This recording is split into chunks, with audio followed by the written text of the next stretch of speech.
This is Mobius, inside-out conversations and discussions with Robert Monroe, author of Journeys Out of the Body and Far Journeys, two popular books based on Mr. Monroe's personal explorations into other realities beyond the ordinary human experience.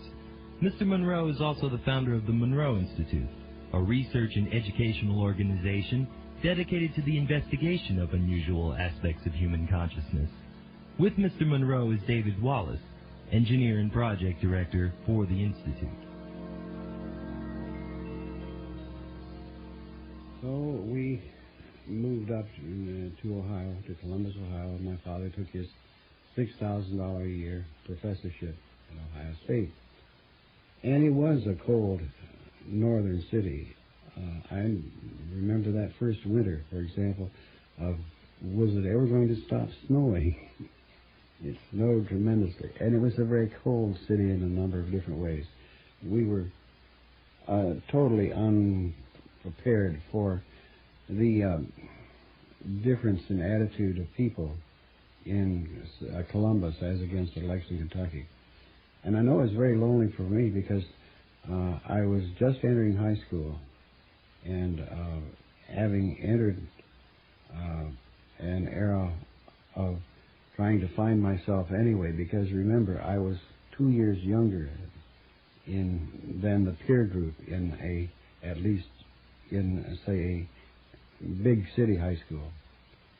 And so here I was, a stranger, and a kid with, I presume, somewhat of a southern accent, entering a northern city. It was kind of tough, and again, I might add that the boxing helped a great deal, as you might expect.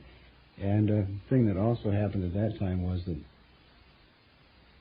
I think, following my very natural trend, the airport was an awful long distance away, but I did get into music and got into the high school orchestra, and this was a large high school, so it had a large orchestra, about a 40, 50-piece orchestra, which is a pretty good sized high school orchestra.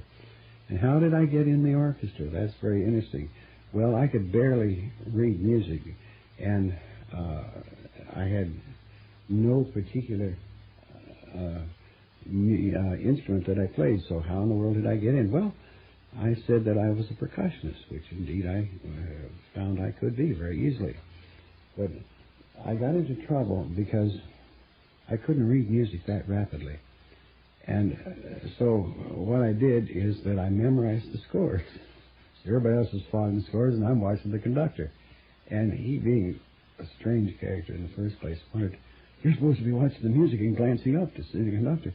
And I'm watching because I memorized the scores. And 62 measures in comes the first hymn beat or something like that, or the first cymbal clash. And I'm right on target. I'm always good.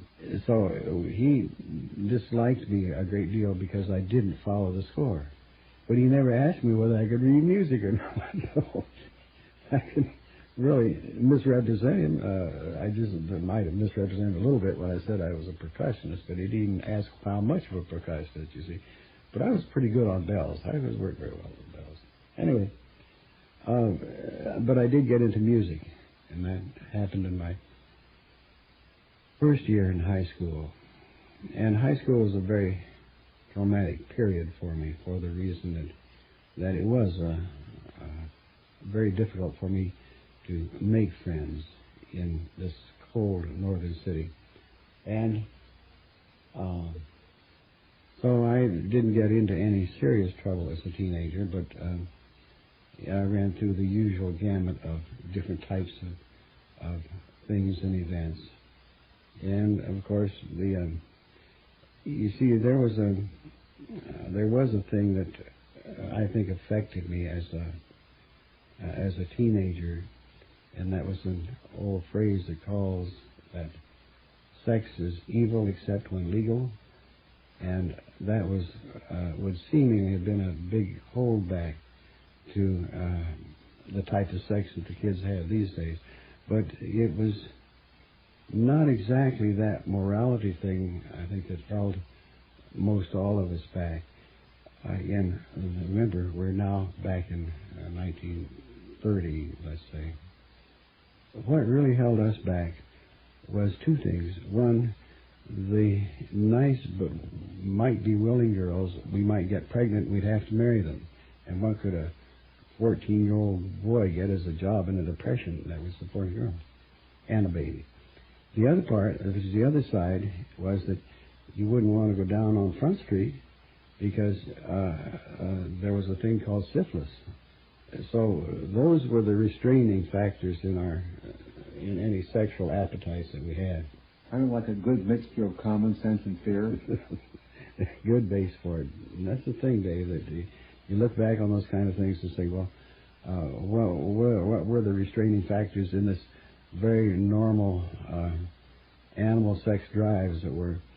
And what it was, very simply, it was those restraints. You looked at the consequences either way, and it was cause and effect. That was one of the early things that... But this was not peculiar to me.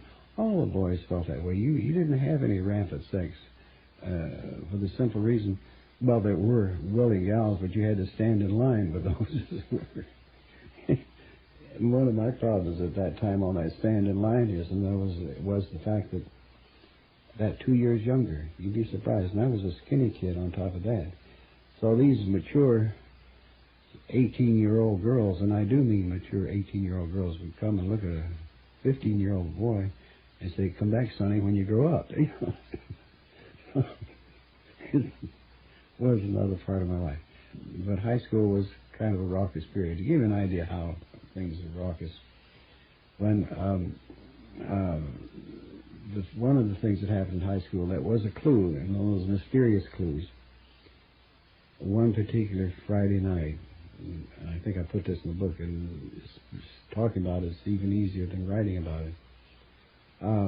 I had a date on a Saturday night, and I was desperately trying to figure how I'm going to get $2 in order to have this date on Saturday night. You say $2 for a date? That way you could do an awful lot with $2. And the reason I knew it was $2 because it was $1 for the dance and $1 for whatever else came along, like you can tell, my share of the gas, somebody else's car, and this kind of thing. And I went to bed that night and really deeply, probably emotionally concerned as to where I'm going to get the $2 for that Saturday night. And I say, Depression times, there weren't any jobs for kids, teenagers at all. And any job was taken by someone older. So they talk about unemployment rate. It was about 90% or something like that. So in the morning, I woke up after this frustrating night of trying to figure out how I'm going to get the $2. The moment I woke up, this great conviction that the $2 that I wanted was underneath a board beside the house, and this was, I knew exactly the board, being the grass cutter, hand-powered lawnmower, meaning hand muscle power, and having driven over this board many times, I knew exactly the board. So it wasn't that I had to point. It was a board that had been, who knows, for years, and covered over with grass, moss, and everything else. But the idea was this great conviction that the $2 that I wanted was underneath that board. An astounding knowledge. And I said, oh, that's ridiculous. Let's go down. I go down and have breakfast. I went down and had breakfast. And after breakfast, I went out and saying, where can I get the $2? Where can I, what kind of job, what can I possibly do? Looking at the neighbors, don't they want their grass cut, you know, kind of thing. And this thought came back to me about the $2 underneath the board. And I says, that's ridiculous. And not finding out the other answer, I said, well, it doesn't cost anything to go around the side of the house and lift up the board to get rid of this ridiculous notion. And I went around the side of the house, picked up this board, rolled open, hear all the ants and everything, bugs moving and pulling up. It hadn't been moved for years. Lifted up, and underneath that, neatly folded, were two $1 bills.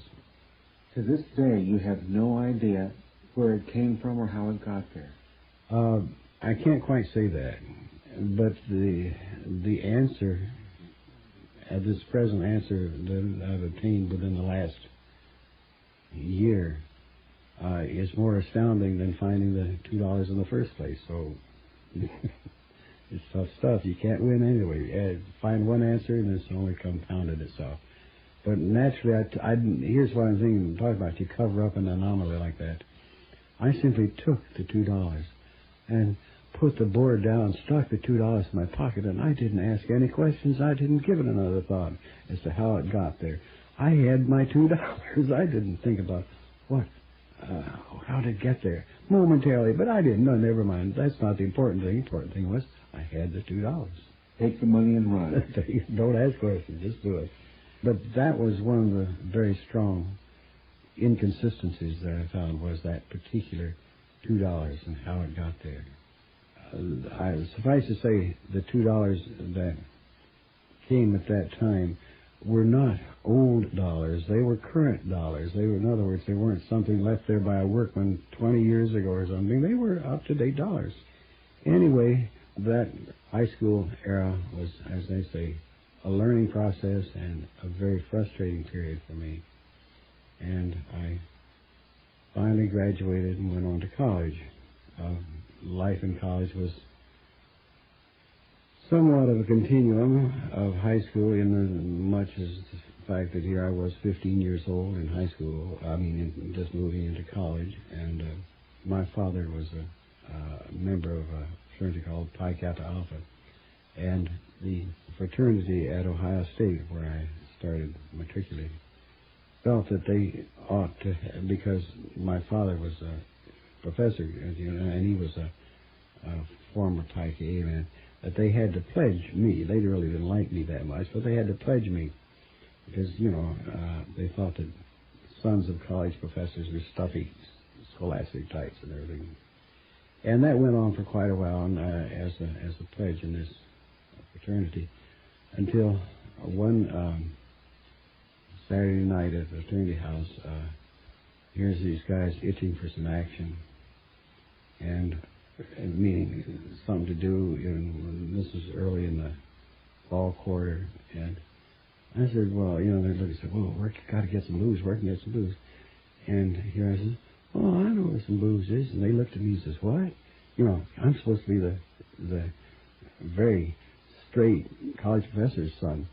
And we grabbed somebody's car, and there was 6 of us, and we piled in and went over to the speakeasy that I had known in high school. It was still there. I tell you, after that, my acceptance ratio in that fraternity went right on up to the sky, because I was no longer this prim character. I was a guy that had the smarts in that particular town. That was your magic entry into becoming. That's true. Anyway, on to college in Ohio State. And entering college at 15 presented the same problems that entering high school at that early age, namely that you were younger than your peer groups. But it was not nearly so much of a problem in college as it was in high school. My main problem, of course, is that in entering college, I entered quite naturally following a family tradition. I got into medicine and went into pre-med. The one thing that disillusioned me as I got into medicine was I realized that how limiting to me at that time being an MD was, or might be. And that had to do with my family tradition. My mother's mother was a doctor, and my mother had 2 sisters who were doctors and a brother. So they were all more or less what we would call now general practitioners or family doctors. And that meant that they were wedded, as I saw it, to their practice for the rest of their lives, whatever it be. If they had a practice of 200 patients or whatever, they couldn't leave those patients. They were bound to them to serve them for the rest of their lives, and their lives were completely tied up in those 200 people. And I didn't think that I wanted to be bound that tightly.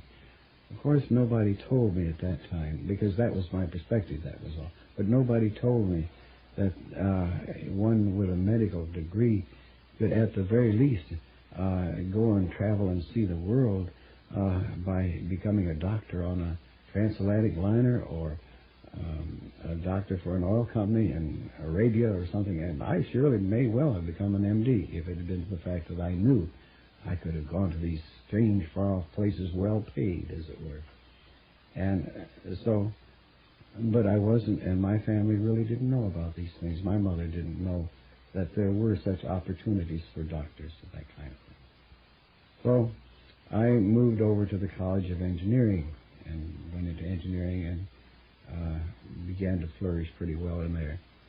But because of this intransience, as it were,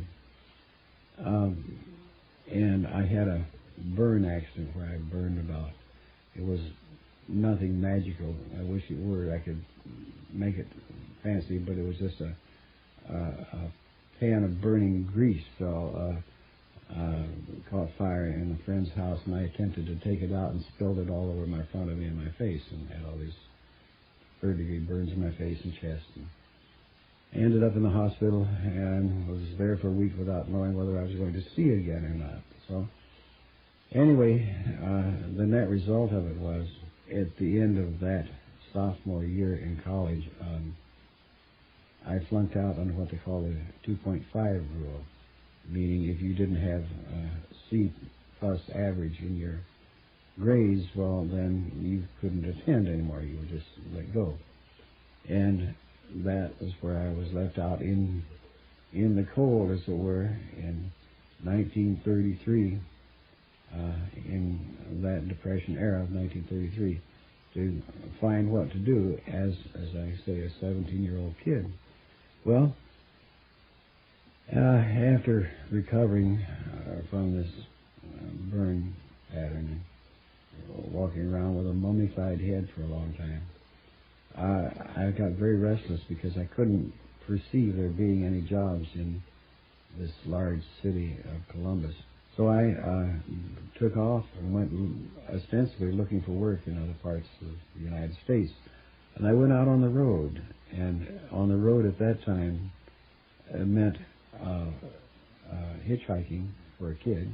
And I was still a kid at 17, a skinny, 127-pound kid. But it was something that happened along the way. You're a kid on the road, and you get picked up, and you can hitchhike and get rides, as long as you were clean. But once your clothes got messed up, and once you were not clean clothes and so on, the cars didn't pick you up. So what happened was that you drifted over to the rails, and you rode the rails. And that cruise into Depression America from that period, and it started in the summer and went through the winter. And I can still remember what it means to be both hungry and cold. And this took place in St. Louis, old St. Louis, Missouri. And I remember very, very vividly that particular event. And I don't know the street. All I know is that I was very cold, and I had no money, and I was very hungry. And here was one of those eateries that they have. It is where they have the grill where they cook things in the front windows, like a store. And it's sort of steamy. The window is steamy. And they have a fan, and it pumps all the smell of the cooking out onto the street. Here I am, hungry. I don't know how long. Maybe 2 days I hadn't eaten anything. Who knows? How I got to St. Louis, that was where the train went. Freight train, that is. And I remember standing in that and looking through that window, smelling the smell, and shivering at the same time. And there was this guy who looked at me through the window and beckoned me inside. And I think the thing was that that's where I spent the night, that's where I ate.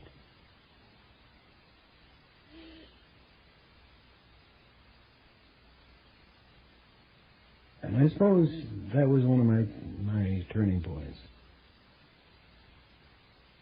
Anyway, I went home after that, or I wended my way home, which is a long way. It took about 3 months to get home. And I remember years later going back to St. Louis to meet with James McDonald. He had a chairman of the board of McDonnell Douglas, and sort of driving through St. Louis trying to find that street where I was. I had no idea where it was. Couldn't find anything familiar all those years later.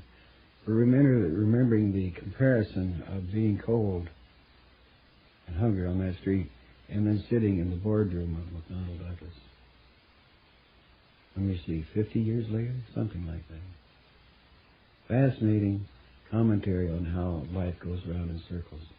You've experienced some real interesting opposites, from being ultra plush to ultra hungry and cold, and complete opposites. Oh, yeah, a few. But anyway,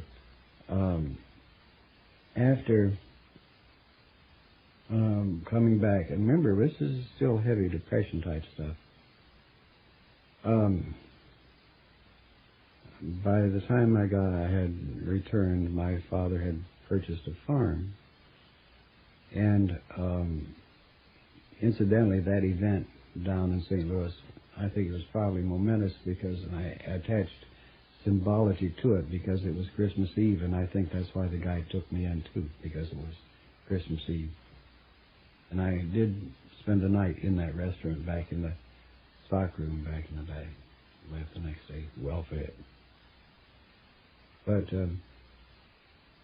returning home, my father had the farm, and my father being very much there's an interesting story about my father and his farm. As a farm boy, he had dreamed of all the things that he would do if he had his own farm. All farm boys do that, especially if it's not a big, wealthy farm. And also where he would do things the way his father would not do, all those things. So naturally, when my father got established in Ohio, and after a few years, he had to go and have a farm. So when I came back, he had bought this farm, so we lived about 12 miles outside of Columbus on this farm. And fascinating what happened on the farm. It's something that's worth relating to show you how people realize dreams. My father's dream was to have a farm like this. And you could see what he dreamt about as a kid on the farm, basically to what he did on this farm. An illustration, we had a dairy herd of 150 cows, but these were not the ordinary cows, such as Holsteins, which produce volume of milk. No, my father not had Guernsey cows, but had Jersey cows, which, from the idea of a farmer, produce absolutely the best milk because the cream or butterfat content is so high in Jerseys as against Holsteins, produce tons of milk, but Jerseys produce quarts of exquisite milk. So we had 150 head of Jersey cows. Happily, he hired a farm man to do most of the work, but my brother and I were not induced, but indoctrinated into heavy farm work also. But that's an illustration of what he would do, not halfway, but the dream of having a Jersey herd, not a Holstein herd thing.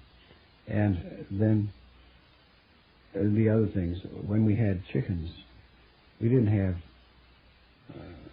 50 chickens. We had 500 chickens. You know the difference between 50 chickens and 500? It all looked like millions of white leghorns. And that was fine until a disease came through and wiped out 2/3 of them, don't you see? It's called the gaps then, I don't know what it is. But these are, you could see my father's experiences. I remember my father's, one of the time when I saw Dad become quietly emotional, was he had a pet white chicken. And when he would run out into this huge chicken yard, this one white chicken would run and peck him on the foot to be picked up.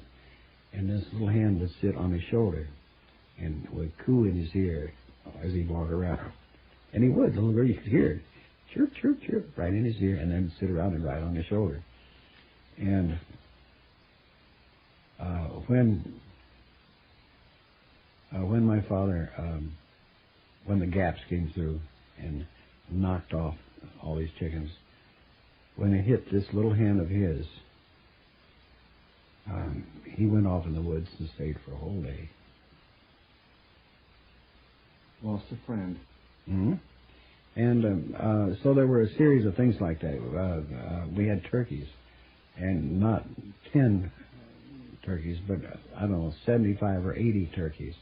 And we had an orchard, and we developed, my father did, we just came along with early acts. But my father said turkeys are safer in orchard and roosting in trees. So all these turkeys went marching over every night. And they were started as little turkeys. My father induced them to go over into the orchard and climb up in the trees and roost there. So we got to kidding him about all this, where he'd have to stand out there every night and call the turkeys to go into the trees. See? And they had to kid him, says, "You got them, so they won't go and roost in the trees unless you go out there and call them." And he says, "Oh, sure they will."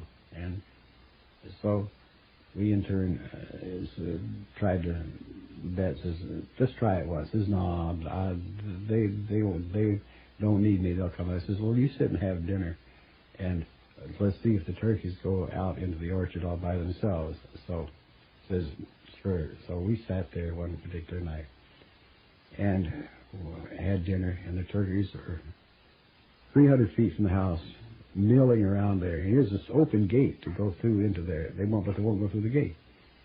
And they're yelling. You've never heard young turkeys, or how noisy. They're awfully noisy. Like peacocks, they're so noisy. And this huge noise is going on. My father says, they'll go in, and we waited 7, 8, 9, 10. At midnight, these things were still yelling out there for my father to come and say it's okay to go in. And he was good-natured about it. He got out of bed, went out, stood to the gate with a lantern and waved, says, "Come on, Turks." And then they all went in and took roost. But there was a series of that. After that came steers, and we had a ranch-type steer thing with 200 head of steers. Who serviced the steers? My young brother and I, because we still have the 150 herds dairy farm over here.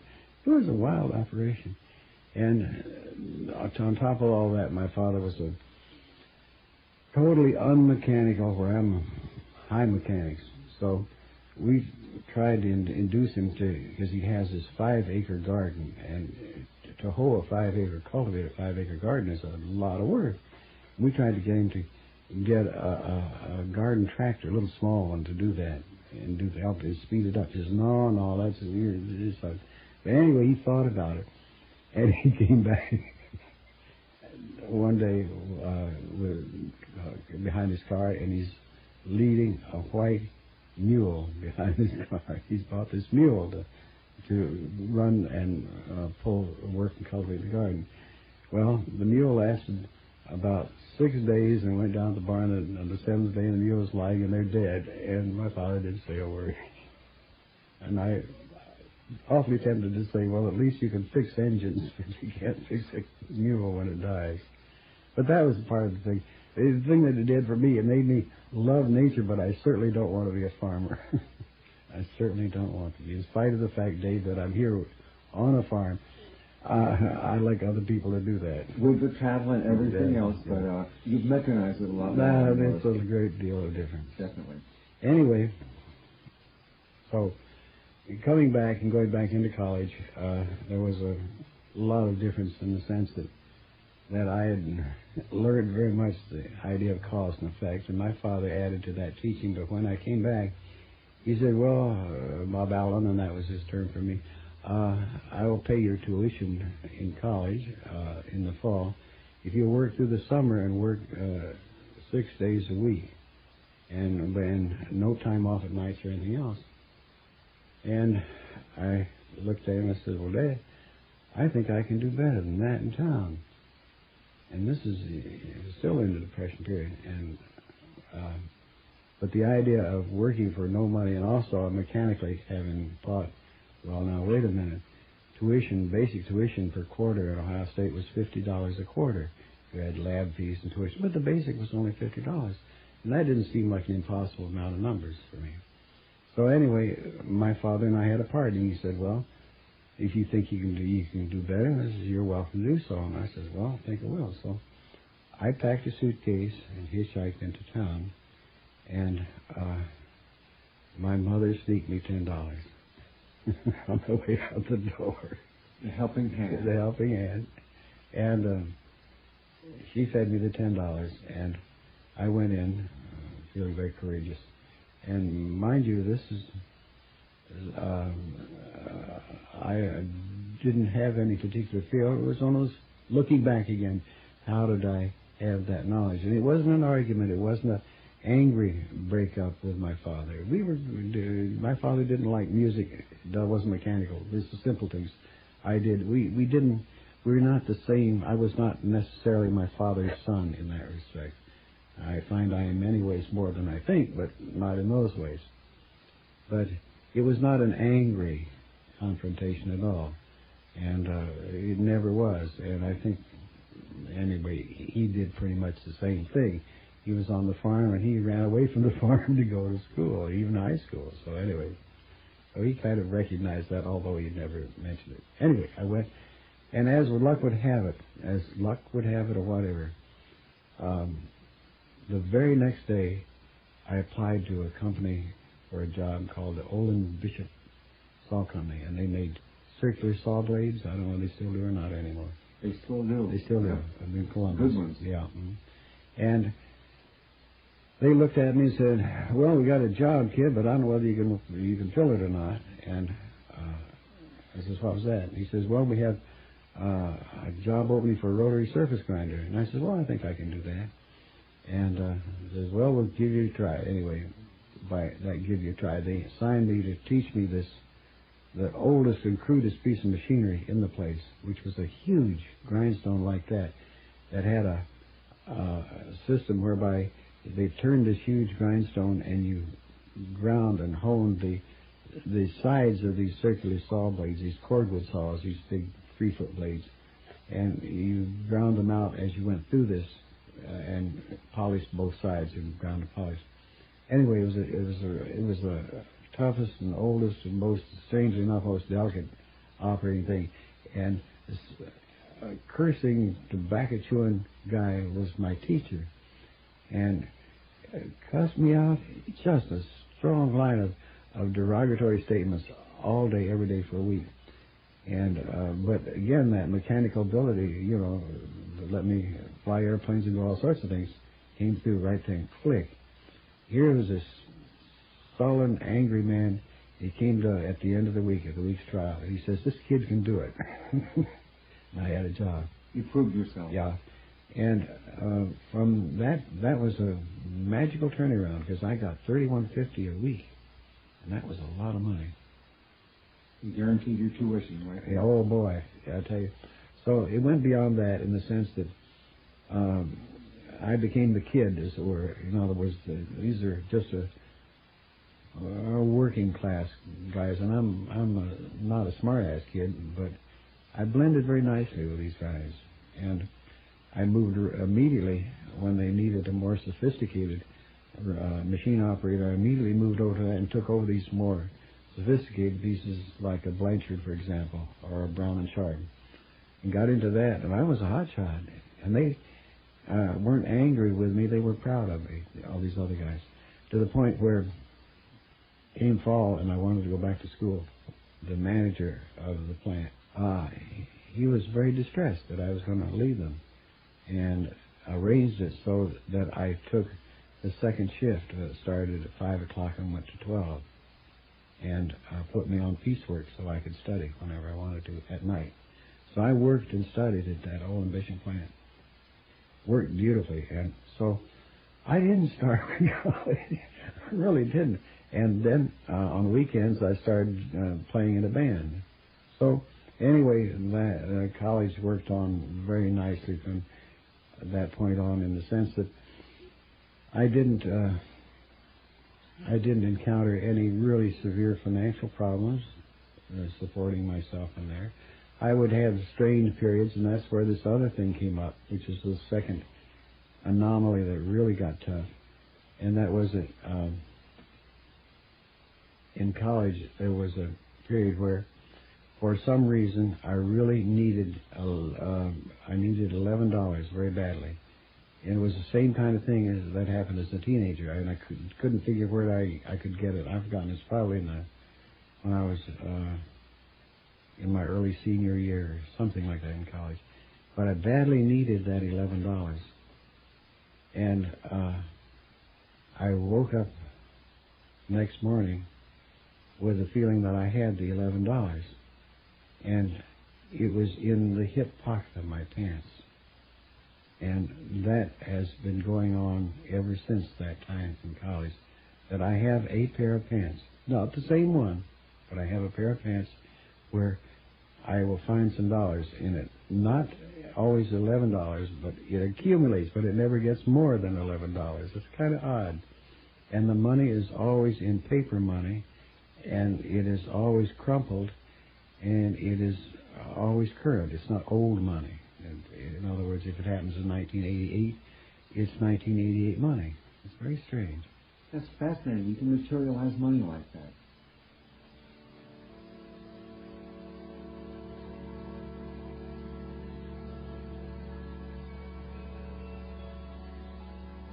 For the continuation of this Mobius conversation, turn your cassette to the other side. Thank you.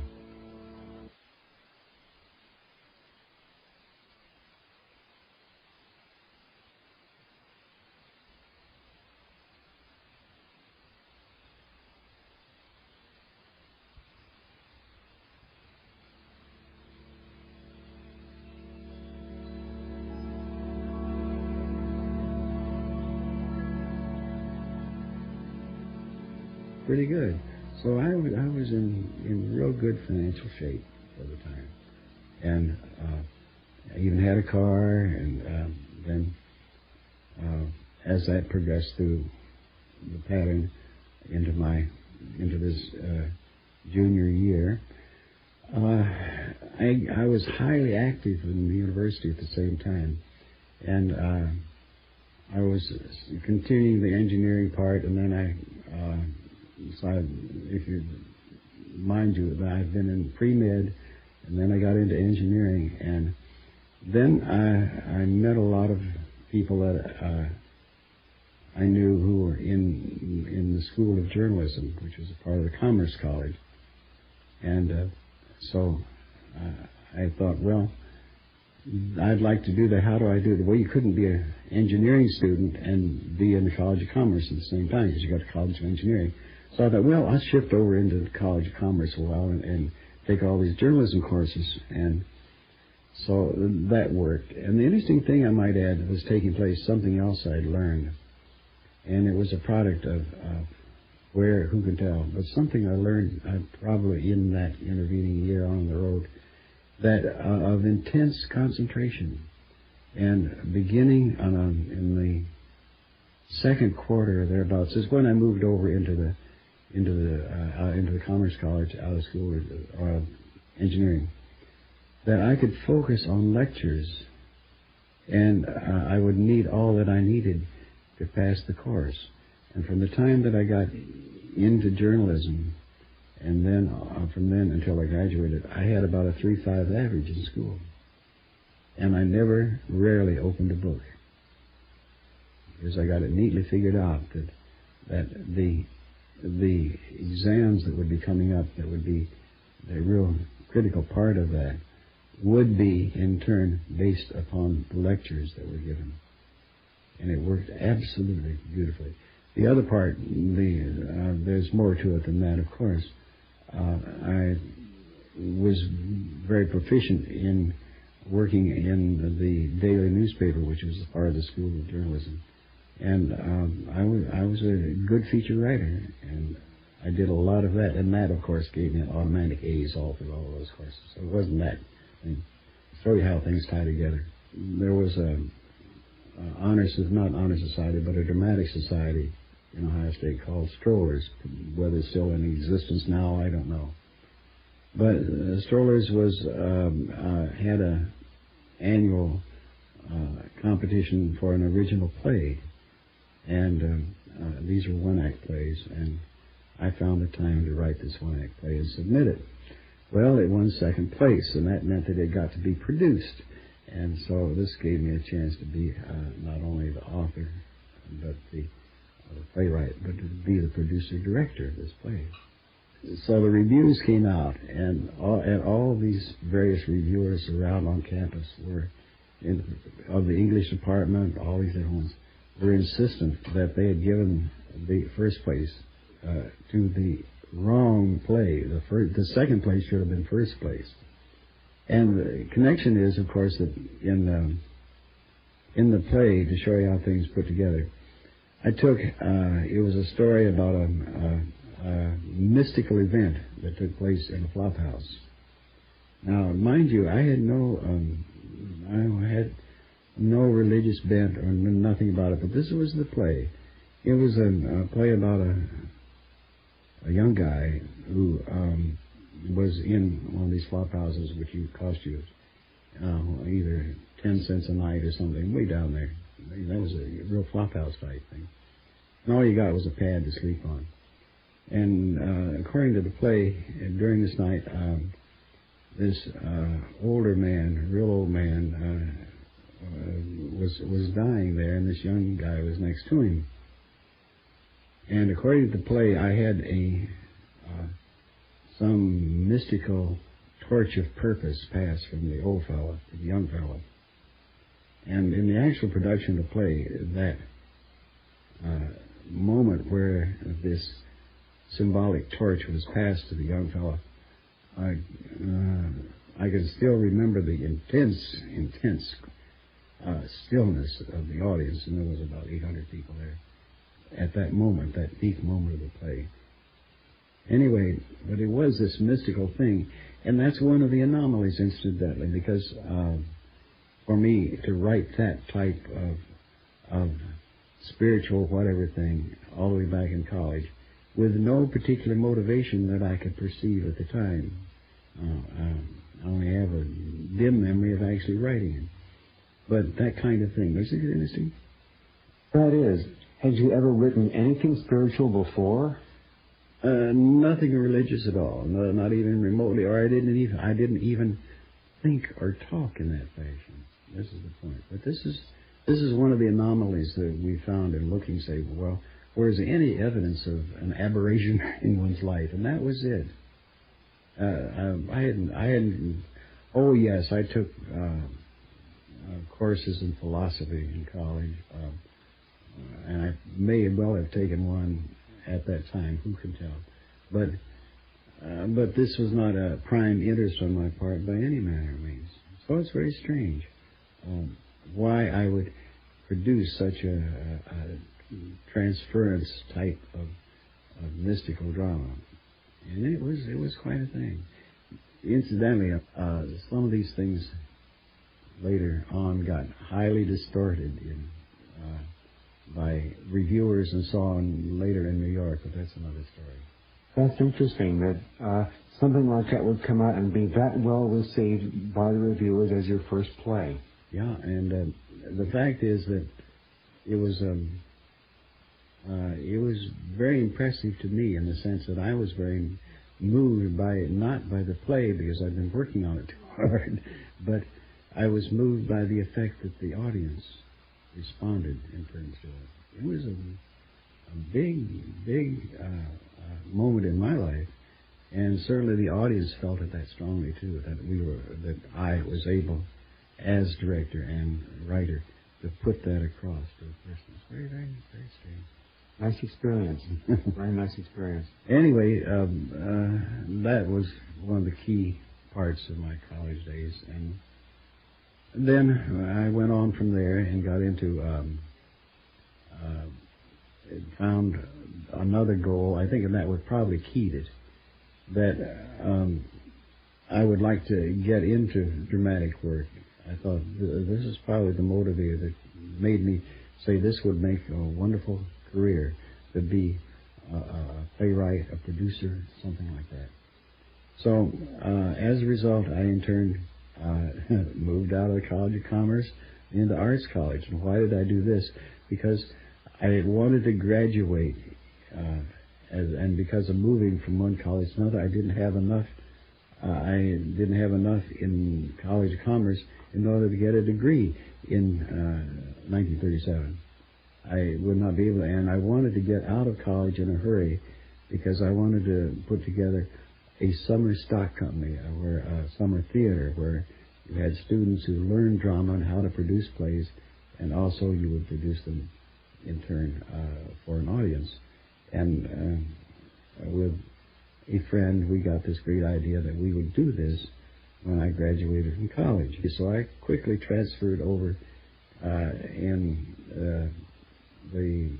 the last second quarter of my senior year, and got over into arts college, and I took 25 hours of various English courses in order to get enough material, enough credits to get a degree. And I did it, and I got a 4-point average. How did I do it? Very simple. I focused my attention on the lecture, and there it came out. And so by the time it came time to graduate, as it were, we had this whole summer theater operation ready to go into effect the moment I got out of college. And that posed another problem. These things happen. The other person happened to be female, and I had developed a relationship with this female, and I had not thought of marrying her, but we were going to be partners in this enterprise. Where we got our funds to start this was from her father, who was a lawyer, and not a very well-to-do lawyer, but enough. He had $8,000, and he had loaned us the money. So as we were getting prepared to do this, this was about April, and we were going to be going over there about June 1st. She then told me that her father would not let her go, and I was very naive, I'll tell you, unless we were married, because I would be crossing a state line for immoral purposes. And I say I was very naive. So I said sure, because she was a nice gal. So in rapid succession between May 1st and June 1st, we're all gearing up to go over and start this summer theater. And mind you, I'm just getting to be 21 or something like that, and with no business experience whatsoever, I might add. I didn't learn enough in College of Commerce other than economics, which I didn't do so well. Anyway, so in that compressed 2 months, we're working on getting all this material and all the students lined up for this and all the instructors lined up for this summer theater. And if that wasn't bad enough, then came a church wedding in the middle of all of that, too. So, strangely enough, I never had time to go to commencement to get my degree. They had to mail it to me, because after the church wedding, we took off and headed out for Pennsylvania, Conneaut Lake, Pennsylvania, to the first of my strike out on my own, and we were extremely confident that this was going to be great. And then the waveform changed slightly. So you got into show business almost by a backdoor approach. Well, I didn't think of it as show business at that time, because I really didn't know what show business was. But I got into it all right. It had educational aspects of it, but we had prepared for this by putting ads 4 or 5 months prior in, was it Stage Magazine, Theater Arts, something like that, advertising for students to come to that. Well, anyway, so we went over to Conneaut Lake, Pennsylvania, and we had about 2 or 3 weeks set up before the students started coming in and the instructors. To make a very unhappy thing quite short, the students came, and we started to conduct the classes, and we started getting production of our first play. We had 2 theaters that were available to us. One seated about 400 people, and the other one seated about 800 or 900. We never even bothered to even go near it, because it needed too much work to get it into shape to produce a show or a play. We also had sort of an inn, which is a little hotel, and that's what we had rented. And so we worked for 2 or 3 weeks rehearsing this play, getting it ready to produce. And here's we could see, this is on the edge of an amusement park, Conneaut Lake Amusement Park. And so we saw all these crowds milling around. Said, oh, well, we'll have nice crowds. So we just put our sign up and people would come in and so on. So on our opening night, we naturally opened on a Friday night because that's when the crowds reported we were there, and we turned on our lights and put our sign out. We had a house that seated 400 people, and we had 4 people show up to see the play, pay their way in. Dismal. Good grief. I tell you. So talk about, and we counted on having income from the box office to help support this thing, and only these 4 people showed up. So that began my naivete and my inexperience really began to show, because what I'm doing is how to get the audience in there. We had the next night, the play is supposed to be the second night. How are we possibly going to get enough whatever going to get an audience? So what we did, went out and just simply gave tickets away for the second night. And so we did have a full house because we gave away tickets. At least I learned much years later that's called papering the house, and that's a good way to do it. So we papered the house. And it didn't get much better after that, meaning we, at the most of a paid audience, I think the largest house we ever had was 50 people. No matter how many posters we put out and around, no matter whatever we did, we couldn't get more than 50 people in that house. And so the thing began to decline, and so after about somewhere between 6 and 8 weeks of operation, we couldn't even pay the rent, and we couldn't even pay the electric bill, and we didn't have any money. So we called my then wife's father as to what to do, and he says, get out of there. And so we didn't even have a car. So what happened was that my wife's brother drove over from Columbus and got there at about 11 at night with a pickup truck that he had. And we started loading stuff in the back, quiet, sneaking stuff that we got, because we owed this huge bill, this huge rent bill. And we thought we'd be real quiet and going to just get out as best we can. And we got some stuff loaded, we're in pretty good shape. And all of a sudden, all these flashlights go bang just like that. And these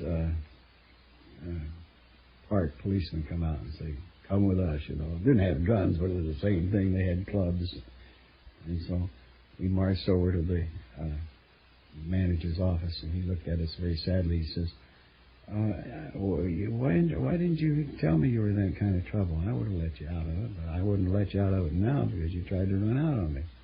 He says, I would have given you jobs for the rest of the summer if you just had come and been honest with me. He says, now you can dump what you got to pick up. I says, well, it's not our car. He says, well, I know it's not your car, but he says, the stuff in it's yours. Take it out and get out. So we drove very sadly back to Columbus, Ohio, with nothing more than the clothes we were wearing. And we had about, I'd say $3,000 or $4,000 worth of equipment that we had bought, various forms of theatrical equipment and so on there that we had to walk away from in lieu of unpaid rent. And so it was a very, very down period to come back. Here I was, back to Columbus, and with no money, and also now I have a wife, which is something I didn't have before.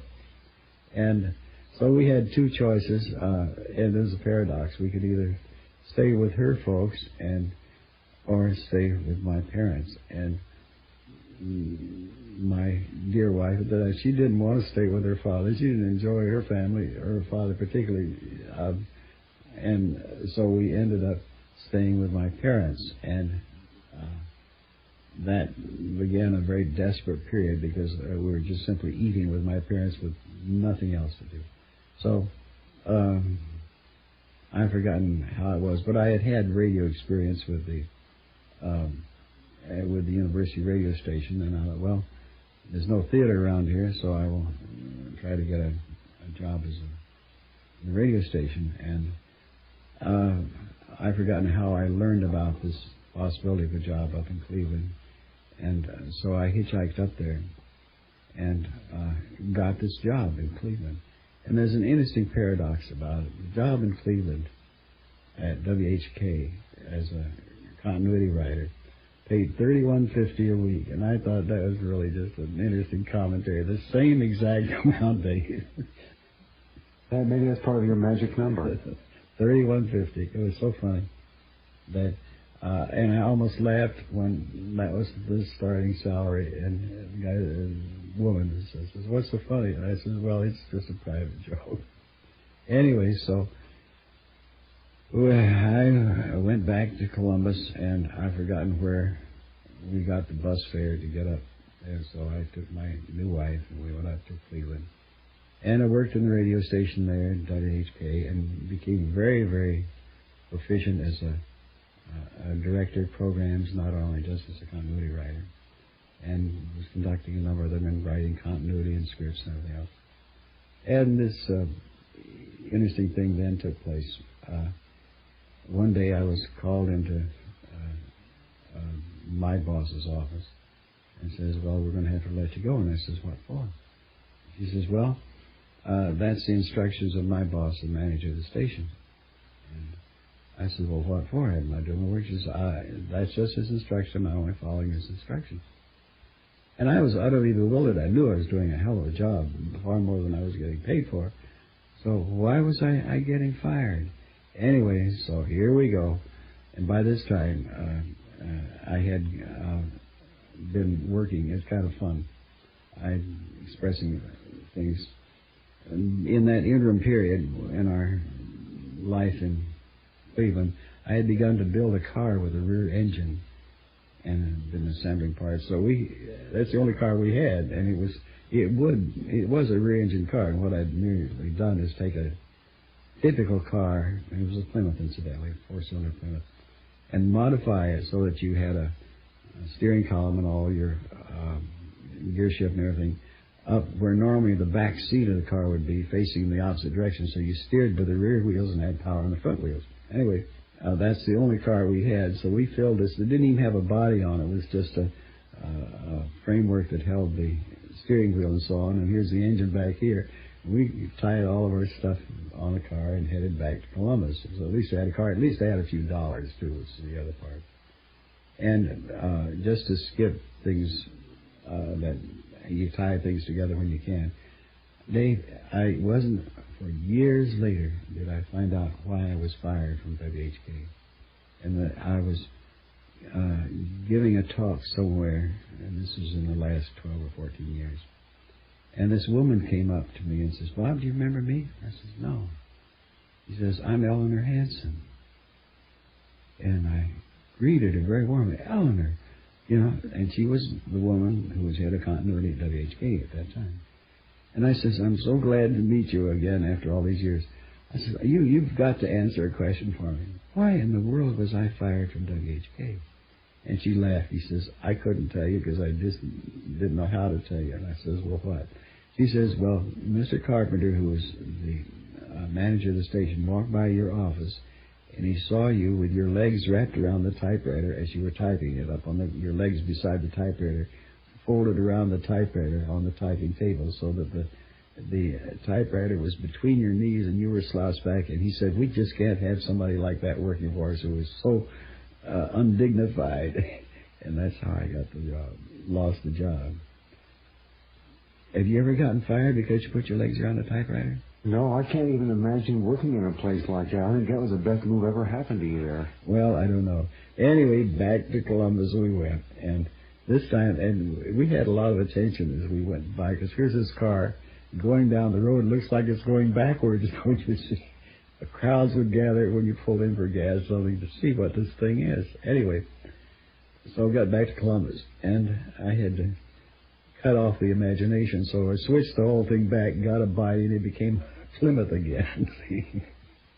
And so that was the only car that we had. So anyway, after a not too long a stay, I got a job at WLW in Cincinnati, which was the station in all east of the Mississippi at that time, a big, powerful station.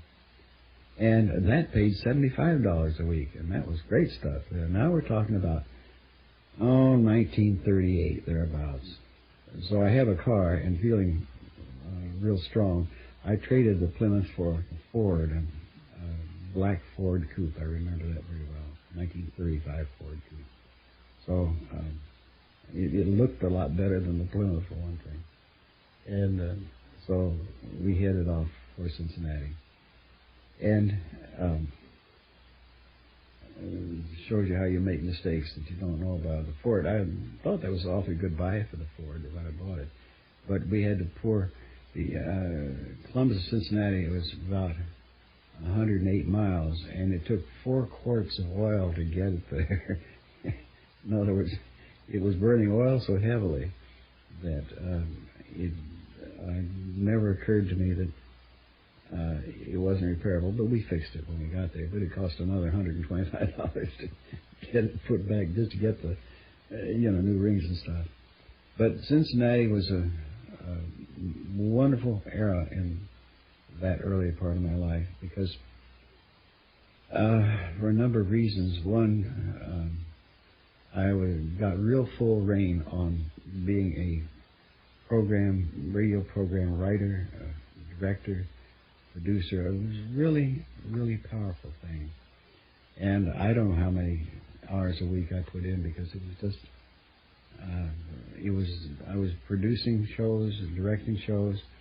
And at that time, there was, to give an idea of what WLW was, it had 120, we would call them then hillbilly performers. They're country music people now, of course. But they had 120 of them on staff, musicians on staff. They had another whole full orchestra section, but just in these hillbillies. And they had a thing called Boone County Jamboree, which was held in Emory Auditorium in Cincinnati every Saturday night. And they toured this group, and they had groups off of this main one that were in constant tour throughout the Midwest off this Boone County Jamboree. And I produced that for a while as a radio show.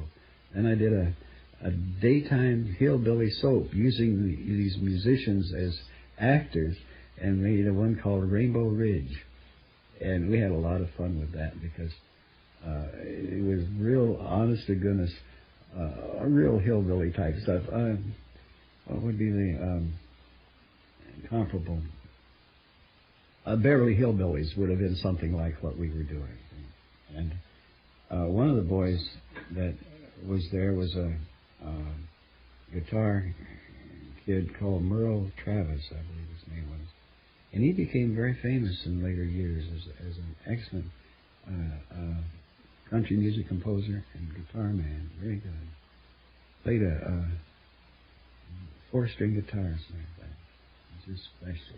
Anyway, one of the things that began to take place in that sojourn in Cincinnati was that it's a very hard and indefinable thing to put, but I realized I had made a mistake in marrying my theatrical partner. And I've often given a lot of thought to why did I think that. And one of the reasons was, I think, that I guess because she didn't seem as sophisticated as I would like a wife to be. It's hard to say. I've often found, trying, in retrospect, say, well, why did I find her not to be? And it goes back to the initial thing, and I finally figured it out. I didn't marry her because I was deeply in love with her. I married her as a matter of convenience. Didn't you ever marry somebody for convenience, Dave? Not so as you'd notice, really. Well, I mean, you didn't have a nice experience. That's a different reason to get married I've heard for a while. Well, it was literally true. So then, after about nearly a year at WLW, these strange things had happened. So I'm producing Rainbow Ridge one day, and we were rehearsing it in the studio, and I got a call to go to the office, manager's office. And I go in, I got a program in rehearsal. Let me get back. What do you need? He says, Bob, we're letting you go. And I says, what? He says, yeah, here's your check. And I says, what about the show? He says, don't worry about the show. Here's your check. I says, why? Why? He says, well, he said to me, we have to let you go because it's very simple. You know about the unionization, and of course I did, because the AFTRA, American Federation of Radio Artists, had come in and unionized, and I had joined because they had all the writers and producers join too, instead of just the actors and so on, and there was an acting troupe there. And and one of the things that the union said, nobody's going to lose their jobs and so on if you all join into this. So this was what came back to me in that manager's office. He says, well, because we've had to increase pay in so many areas, we're going to have to let some people go. And you're one of the last to come here, so you're going to have to be one of the first to go. I says, well, the union said you're not going to let anybody go because of that. He says, well, you take that up with the union, but I'm going to have to let you go. Here's your check. Goodbye. I said, well, how about the show? He says, somebody will take care of it. Bang, out the door. And I was utterly astounded, and shocked is an understatement. So I ground my teeth, went down to the union headquarters, and said, look what they're doing to me. And they've fired me because of this whole unionization. And the union manager looked at me very cool, and he says, that's your problem, sir. He says, I'm not going to upset a brand new contract just for one person. I says, well, there's 8 or 10 of us. He says, still, I'm not going to upset a contract. And I says, I used a few foul words, and says, you have just made a rabid anti-union person. Goodbye. And I walked out the door. So that ended my period at WLW.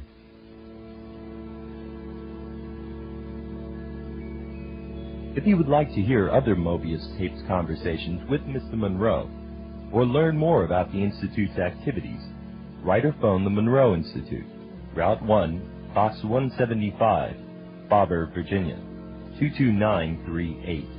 The phone number is area code 804-361-1252. We hope you've enjoyed your listening. Thank you.